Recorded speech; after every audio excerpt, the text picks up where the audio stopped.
Աստված հավատարիմ է, Դեյվիդ Վիլկերսոն, օր հունվարի 6։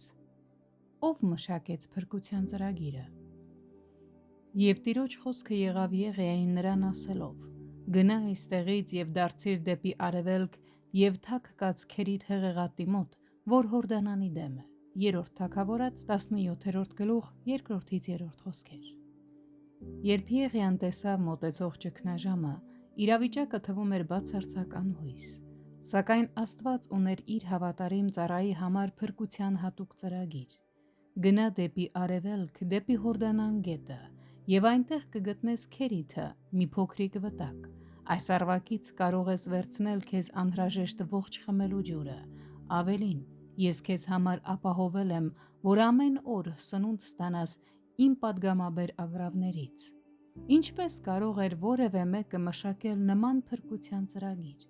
Ինչպես կարող էր Եղիան պատկերացնել, որ նա կուղարկվեր թաքնված առվի մոտ խմելու ջուր գտնելու, երբ երաշտը ավերում էր երկիրը։ Ինչպես կարող էր նա պատկերացնել, որ ամեն օր հաց կբերեն իրեն ագահ թռչունները, որոնք կուլ էին տալիս ամեն ինչ, ինչի մեջ խրում էին իրենց կտուցները։ Հետագայում Եղիայի համար դժվար ժամանակներ եկան, քանի որ առվակը ի վերջո չորացավ։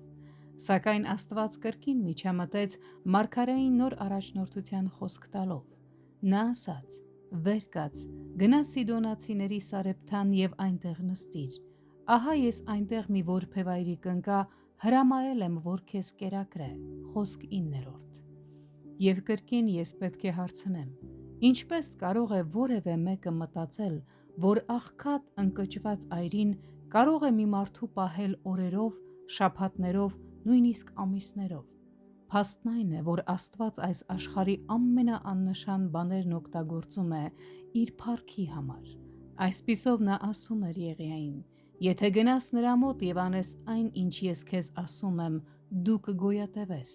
լսիր ինձ եւ դու կփրկվես»։ Ապացույցները անհերքելի են։ Աստված, մեր խորհրդատուն, դաստիարակը եւ փրկության մասնագետը, ունի մանրամասն ծրագիր իր յուրաքանչյուր զավակի համար, որը կօգնի մեզ հաղթահարել նույնիսկ ամենադժվար ժամանակները։